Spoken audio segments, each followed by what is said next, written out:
Hello and welcome to Samantha, Loraine, and the Cozy Life. This is going to be part one of a three-part video series. Today will be the first video where we learn how to do the sketch. We're going to take a character and work on how we can colorize the character and get it colored so we can then in part two transfer it into Procreate where we're going to remove background elements, enhance the drawing, and then in part three we'll do all of the actual printing steps and get it into a finalized product. So grab your supplies and let's get started.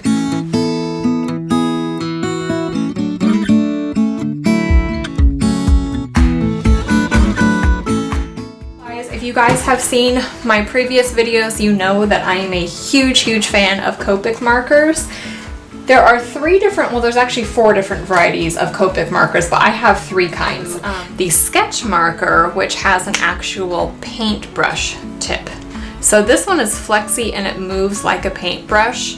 The sketch markers are my favorite. I just don't like these stiffer square kind as much. They're helpful for some small areas, but I just don't tend to favor them because they don't move like these flexy paintbrush styles move.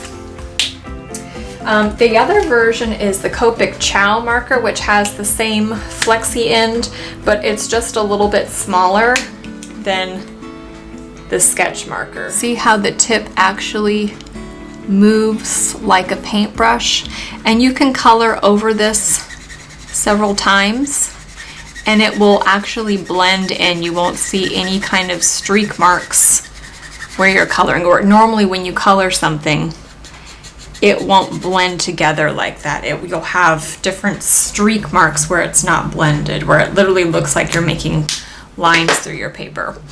This one is the sketch. Same exact thing. It has that flexy tip that makes it blend and move like a paintbrush.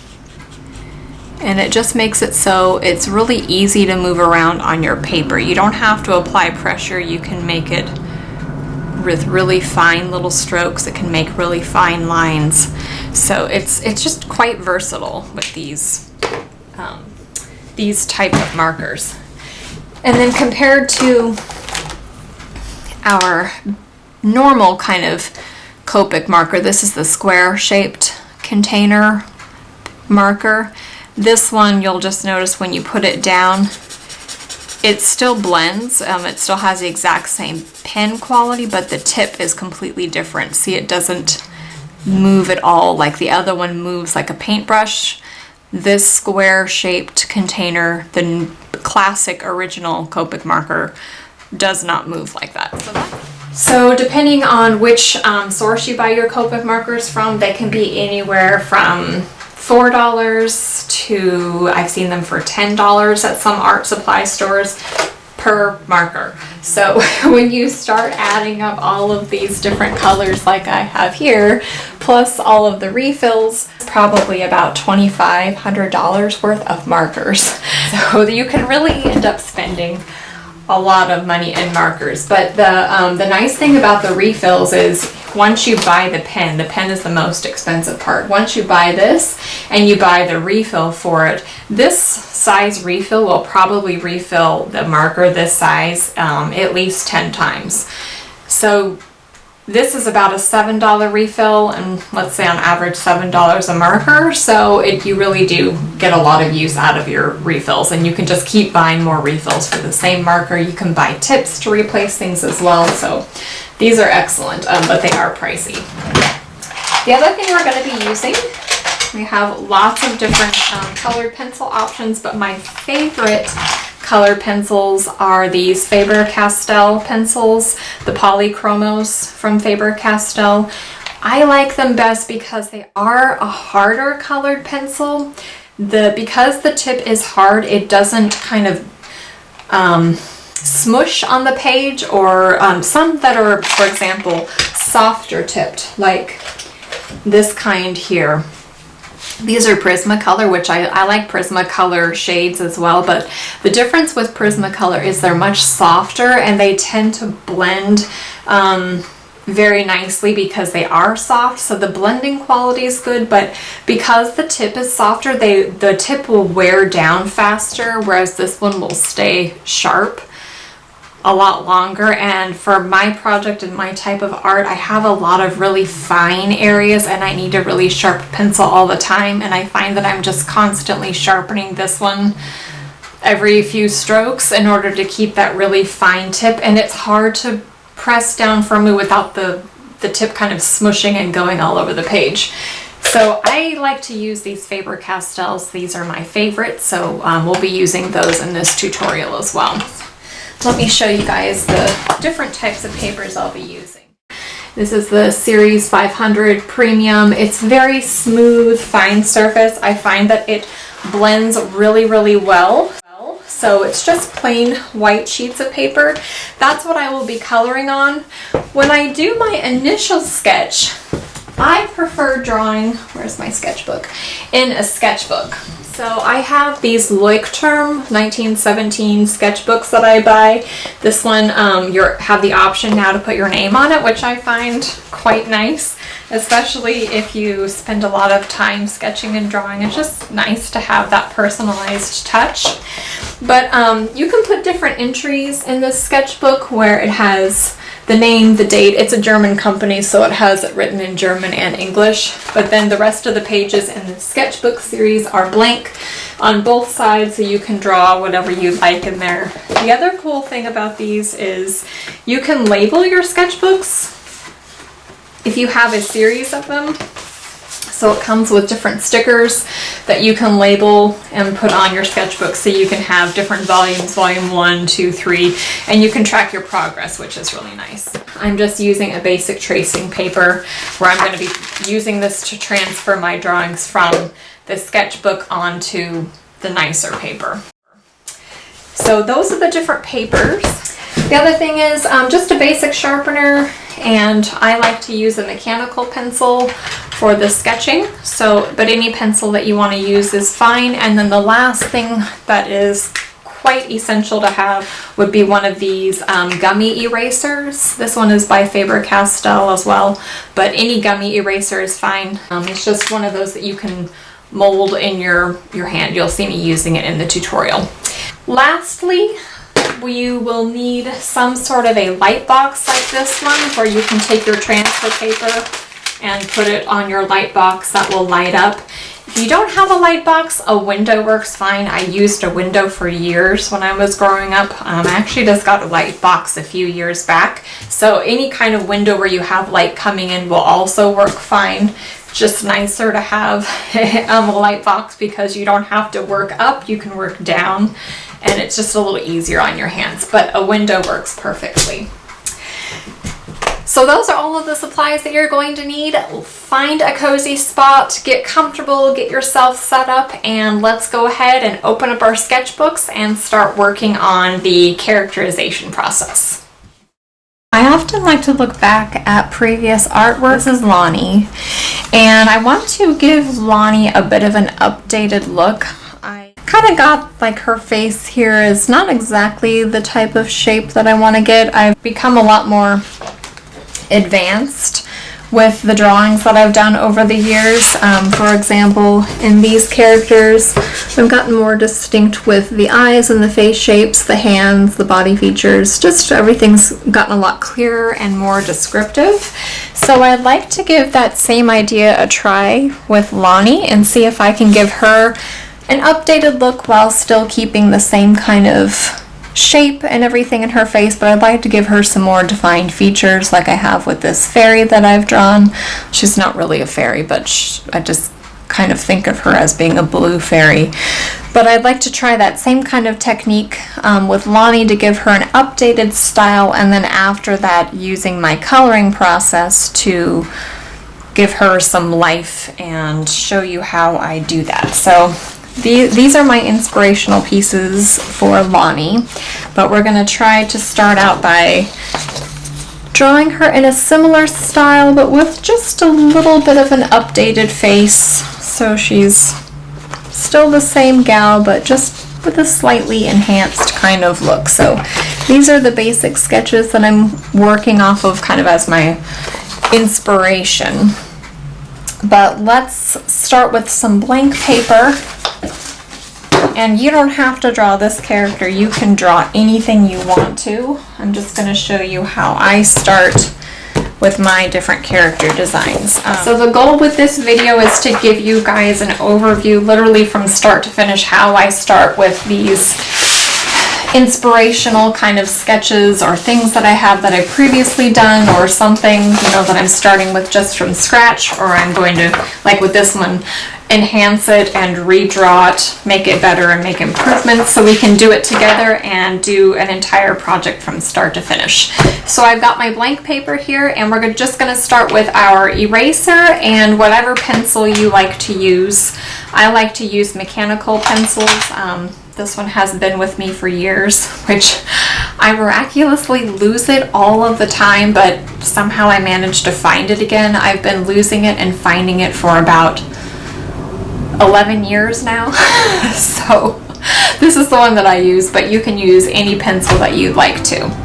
My drawing style is very rounded. You'll notice as I'm drawing, I really have a lot of circular connections and circular shapes. I tend to think of the body structure underneath the outfit, or where points would be, even if you can't see it, where it would be behind something, so I can get the exact layout of what it would look like. Sometimes I'll actually draw the leg underneath an outfit and then erase it later, but I really try to think of connecting shapes. Like you're going to see, I'm going to draw circles where the shoulders are connected to the chest, and more circles where they're connected to the elbow, and then there's a small circle down at the wrist. So I have a lot of circular shapes and oblong shapes that I use as connections. I always start by drawing the head first and kind of etch out a simple face there, and then go to the rest of the body and add more details as I continue. But one thing I always do is I always add the lines into the vertical line and the horizontal line into the shape of the face, to make sure I get the horizontal line for the eye and the nose and the mouth directly lined up where they should be.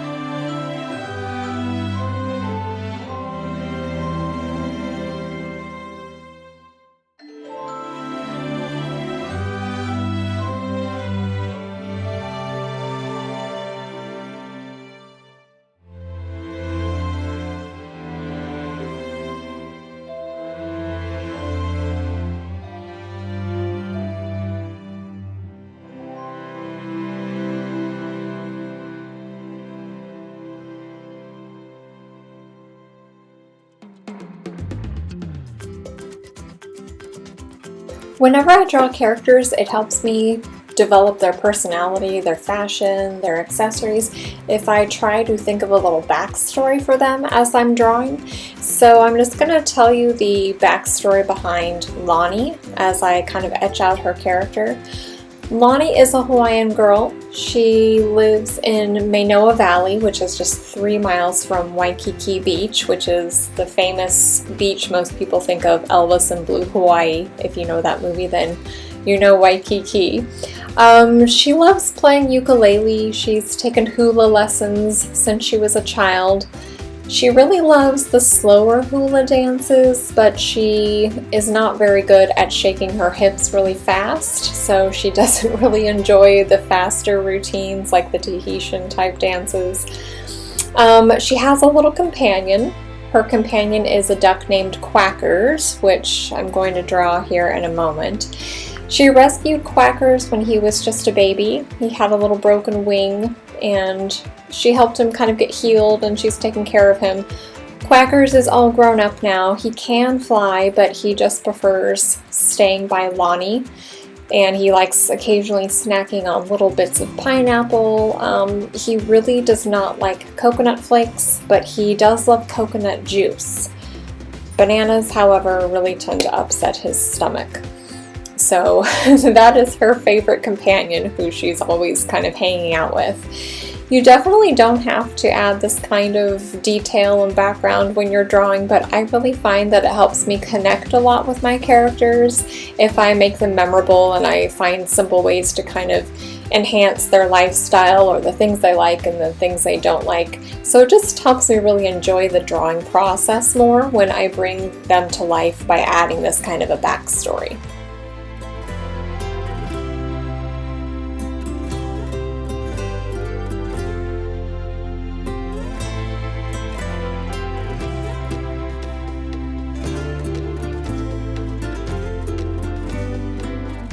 I'm going to start by using the gummy eraser to remove any of the dark pencil lead. Just by pressing it into the paper and then kind of rolling it off, it'll naturally pick up any excess lead and make everything look lighter. To sharpen your pencil, always make sure you rotate the sharpener and hold the pencil still. That will give you the best kind of sharp tip. I like to start by outlining all of the skin color bits first with colored pencil before I add the Copic marker, so I'm going to quickly just do that so we can move on to the actual Copic step. If I just start coloring with the Copic right away, it tends to bleed out into the paper and then my edges will look really messy, especially in the small areas, like with the fingertips and the really, kind of tiny areas of my drawing. But since I've added that nice smooth pencil border around all of the skin areas, it will actually block the marker from bleeding out and will keep that nice smooth edge. So you can see here when I'm coloring, it keeps its shape perfectly. We don't have to worry about any bleeding out and the color looks nice and even. So next, just keep continuing until you color in all of the skin portion bits, getting a good base down to your character. Don't ever be afraid to make changes along the way. I'm going to add a floral pattern to her dress right now. I change things all the time, so feel free to change things, erase something as you're coloring, whatever you feel, go ahead and do that. For the next portion, we're just going to keep working in the same process, outlining the illustration in whatever color you're going to use using the colored pencil, then going in with the Copic marker and laying down a base of the Copic marker. We're going to do that for the hair, the bow, the dress, Quackers, the duck, anything that has color. Start by outlining with colored pencil first and then adding the Copic marker second. That will give us a good base for the entire illustration. For areas like this where it's very, very tiny, the lines and the colors have very little space between them, you can go ahead and fill that in completely with your colored pencil like I'm doing here.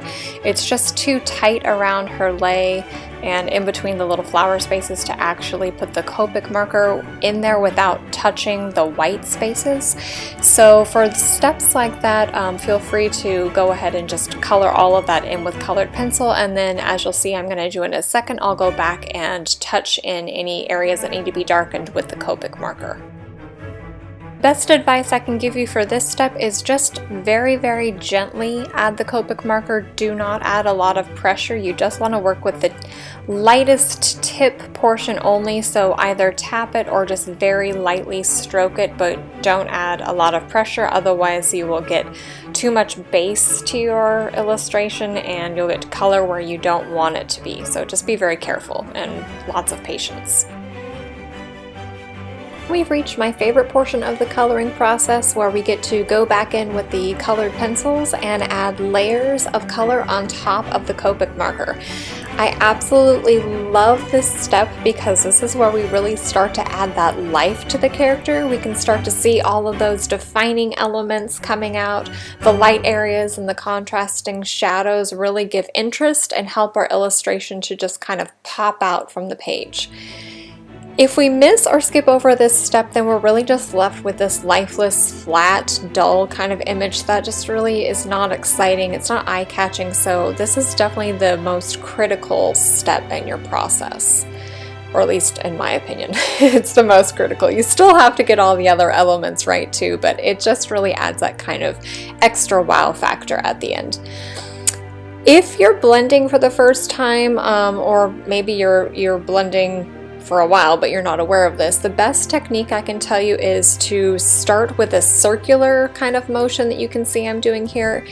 If you make some lines back and forth, you're going up and down vertically or back and forth horizontally, it's really just going to come out looking like these harsh streaks across your page, and you're really not going to get that nice blended look. So to avoid that, just kind of with light pressure, you can go to medium pressure, but you want to avoid hard pressure as well. Just gently back and forth in those circular motions. Add layer upon layer on top of your base Copic marker.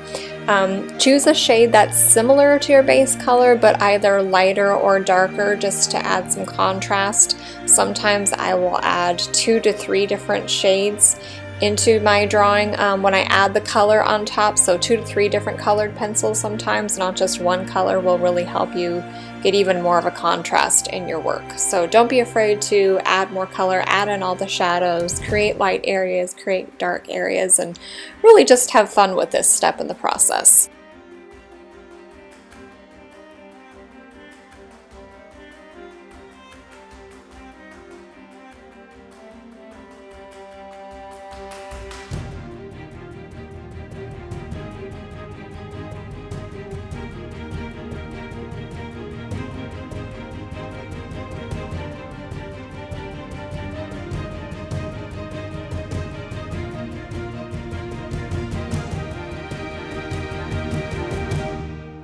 That is everything for today. This concludes part 1 of the sketching and coloring part of this tutorial. Hopefully this has been helpful to you guys. If there's anything that you want to see more of in my videos or less of, or something you have questions about, please let me know.